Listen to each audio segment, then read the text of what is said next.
Hello বন্ধুরা, এল science জোনে আপনাদের সকলকে স্বাগতম। আজকে চলে এসেছি আর একটি ইন্টারেস্টিং টপিক নিয়ে। বন্ধুরা, রাস্তাঘাটে যখন আমরা বেরোই তখন দেখতে পাই যে বড় বড় বিল্ডিংয়ের আশেপাশে যে সমস্ত ব্যক্তি কাজের সঙ্গে যুক্ত তাদের মাথায় বিভিন্ন রকমের হেলমেট দেখতে পাই। কেউ হয়তো নীল রঙের হেলমেট পরে আছে, কেউ হয়তো সাদা রঙের, বা কেউ হয়তো লাল রঙের। আমরা কিন্তু জানি না যে এত রকমের হেলমেট কেন পরে আছে, তাদের কি আলাদা আলাদা কাজে ভাগ আছে। সেটা কিন্তু আজকে আমরা জেনে নেব যে কোন ধরনের হেলমেট দিয়ে কি কি বোঝায়। বন্ধুরা, আপনি কি এই ব্যাপারটা লক্ষ্য করেছেন? হোটেলের বিছানার চাদর সবসময় সাদা রঙের হয় কেন? চলুন তাহলে আজকের ভিডিওতে আপনাকে জানাবো। বন্ধুরা, আরও কয়েকটি ইন্টারেস্টিং তথ্য আপনাদের জানিয়ে রাখি। সেটা 1 নম্বর হচ্ছে বাঘেদের মিথ্যে চোখ। এই ব্যাপারটা আপনাদের কেমন লাগছে না, যে কেমন বাঘের কি মিথ্যে চোখ হয়? হ্যাঁ বন্ধুরা, সত্যি হয়। আজকে এটা নিয়ে আলোচনা করব। তাছাড়া আরেকটা আপনাদের জানিয়ে রাখি, বন্ধুরা বলুন তো কোন প্রাণী দুনিয়ার সবচেয়ে বিপজ্জনক প্রাণী মানুষের জন্য? জানেন কি? চলুন আজকে জেনে নেব। আর হ্যাঁ বন্ধুরা, এরকম আরও ইন্টারেস্টিং ফ্যাক্ট নিয়ে আজকের আমার এই ভিডিও, তাই বলছি আপনারা কেউ স্কিপ করবেন না, সম্পূর্ণ ভিডিওটা দেখতে থাকুন। আপনারা অনেক অনেক মজার ফ্যাক্ট জানতে পারবেন। তার আগে বন্ধুরা, আপনারা যদি আমার চ্যানেলে নতুন থাকেন তাহলে অবশ্যই আপনি এখনই ভিডিওটিতে লাইক দিয়ে সাবস্ক্রাইব করে নেবেন। আর যদি আপনারা আমার চ্যানেল সাবস্ক্রাইব করে থাকেন তাহলে আপনাদের অসংখ্য ধন্যবাদ। ভিডিওটি দেখতে থাকুন। ভিডিওটি শুরু করছি আর একটি ইন্টারেস্টিং ফ্যাক্ট নিয়ে। সেটা হলো জোনাকির এত আলো উৎপন্ন হওয়া সত্ত্বেও কেন পুড়ে যায় না। চলুন তাহলে আজকে আমরা জেনে নিই। জোনাকি যে আলো সৃষ্টি হয় সেটাকে বলা হয় শীতল আলো। জোনাকির আলো আমাদের বৈদ্যুতিক বাল্বের মতো উত্তপ্ত নয়, বরং এটি পৃথিবীর অন্যতম দক্ষ শীতল আলো। এদের দেহে লুসিফেরিন নামক এক ধরনের পদার্থ অক্সিজেনের সাথে মিশে রাসায়নিক বিক্রিয়ার মাধ্যমে আলো তৈরি করে। এই প্রক্রিয়ায় প্রায় 100% শক্তি আলোতে রূপান্তরিত হয়ে যায়। কোনো তাপ উৎপন্ন হয় না, ফলে জোনাকির শরীর পুড়ে যায় না, কোনো ভয় থাকে না। প্রকৃতির এই বিস্ময়কর বিজ্ঞান জোনাকিকে দেয় স্নিগ্ধ উজ্জ্বলতা। তাই বলা হয় জোনাকির এই ধরনের আলোকে বলা হয় শীতল আলো। এই তথ্যটা হয়তো আপনি আগে জানতেন না, আজকে জেনে গেলেন। বন্ধুরা, 2 নম্বর আর একটা ইন্টারেস্টিং ফ্যাক্ট আমরা জেনে নিই। সেটা হচ্ছে বাঘেদের মিথ্যা চোখ। এটা আবার কি? চলুন। বাঘেদের কানের পিছনে কালো ও সাদা রং দাগ থাকে, চোখের মতো কিন্তু সেটা দেখতে লাগে, যা শিকারীদের বিভ্রান্ত করে এবং মনে করায় যে বাঘ সবসময় সতর্ক রয়েছে এবং তাদের দিকে তাকাচ্ছে। ফলে শিকারীরা পিছন থেকে আক্রমণ করতে সাহস পায় না। এটি বাঘের আত্মরক্ষার একটি প্রাকৃতিক কৌশল, যা উপরওয়ালার কাছ থেকে তারা পেয়েছে। বন্ধুরা, এবার আমরা জেনে নিই হোটেলের বিছানার চাদর সবসময় সাদা রাখা হয় কেন। আমরা যদি কোথাও ঘুরতে যাই, আমরা যে হোটেলে উঠি না কেন, সেই হোটেলেই আমরা রুমে দেখব যে বেড কভারটা থাকে সেটা কিন্তু সবসময় সাদা রঙেরই থাকে। এর কারণ কিন্তু আমরা আগে জানতাম না, আমরা এটাকে গুরুত্ব দিতাম না। চলুন তাহলে আজকে আমরা গুরুত্ব দিয়ে এই ভিডিওটা দেখে আমরা জেনে নিই কেন এরকম রাখা হয়। আপনি লক্ষ্য করেছেন ছোট হোটেল হোক বা 5 স্টার হোটেল হোক, সব ক্ষেত্রে কিন্তু বিছানার চাদর সাদা রাখা হয়। আজকে আমরা এর ইন্টারেস্টিং কারণগুলো জেনে নিই। প্রথম হচ্ছে বিশুদ্ধতার প্রতীক ও আত্মবিশ্বাস।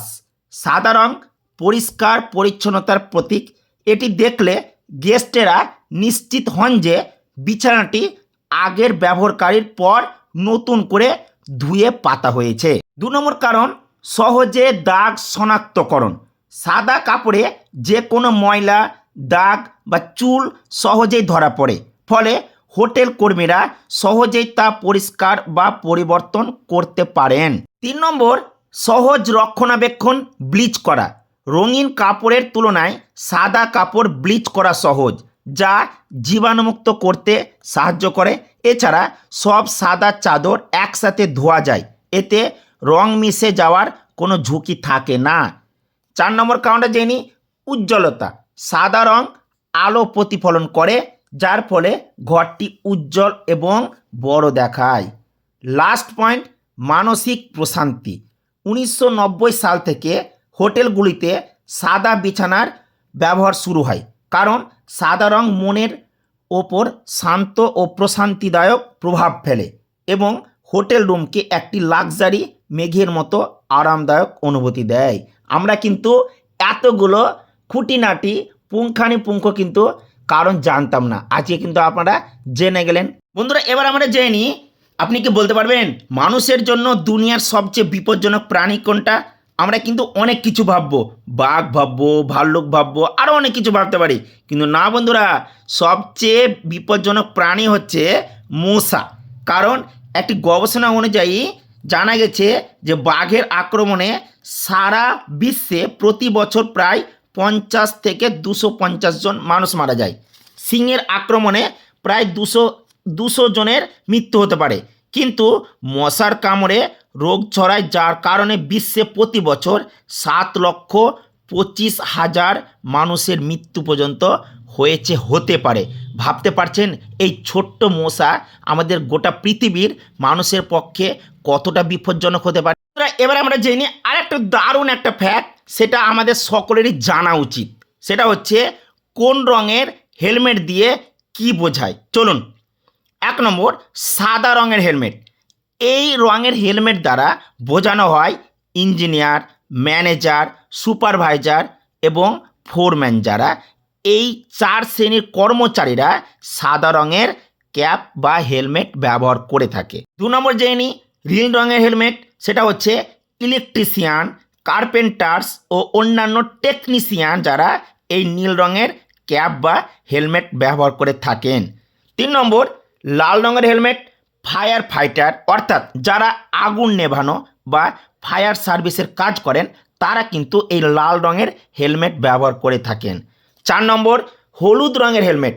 লেবার বা এবারে আমরা জানি 4 নম্বর, হলুদ রঙের হেলমেট। লেবারেরা যারা হলুদ রঙের হেলমেট কিন্তু ব্যবহার করে থাকে, এটা কিন্তু আপনারা বেশিরভাগ দেখে থাকবেন। 5 নম্বর, ব্রাউন হেলমেট।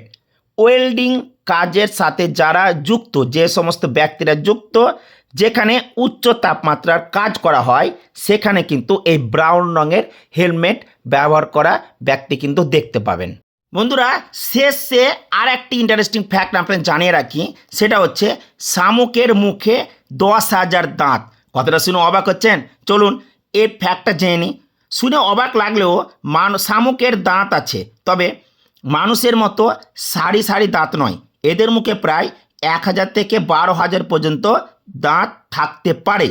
এই দাঁতগুলি এদের ফাইলের মতো দেখতে, জিহ্বা যাকে বলা হয় রেডুলা, তার ওপর সজ্জিত থাকে। এই ফ্যাক্টটা জেনে গেলেন। বন্ধুরা, আপনাদের অসংখ্য ধন্যবাদ ভিডিওটি সম্পূর্ণ দেখার জন্য। আর যদি আপনাদের এরকম কোনো ইন্টারেস্টিং ফ্যাক্ট জানার ইচ্ছে থাকে, অবশ্যই আপনারা কমেন্ট বক্সে লিখে জানাবেন আপনাদের কি প্রশ্ন আছে। সেই প্রশ্ন থেকে আমি নতুন ভিডিও করব, আপনারা জেনে নিতে পারবেন, দেখে নিতে পারবেন। তার আগে বন্ধুরা, ভিডিওটিতে লাইক দিতে ভুলবেন না। লাইক দিয়ে রাখবেন, আমি নতুন ভিডিও করার আগ্রহ পাবো।